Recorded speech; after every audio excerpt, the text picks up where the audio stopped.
使徒行传19章第1节到第10节。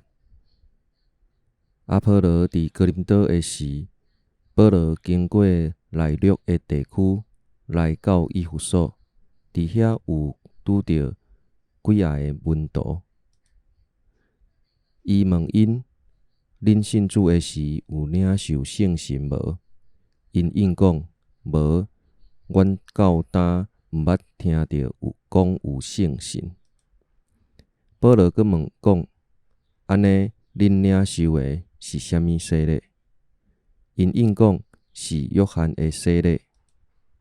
保罗讲：约翰的洗礼是悔改的洗礼，伊叫以色列人着信跟伫伊后面来迄位，就是着信耶稣。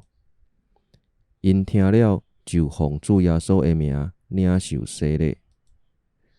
保罗一个甲因换手，圣神就降临伫因身上，因就用灵语讲话，佮宣讲上帝的信息。因拢总有12个人。保罗连续3月日久，入去会堂好胆传道，甲人辩论上帝国的事，苦劝因信主。不过有一寡人固执毋信，伫会众面前诽谤主的道路，保罗就带门徒离开因，逐日伫吹蜡炉的讲堂甲人谈论。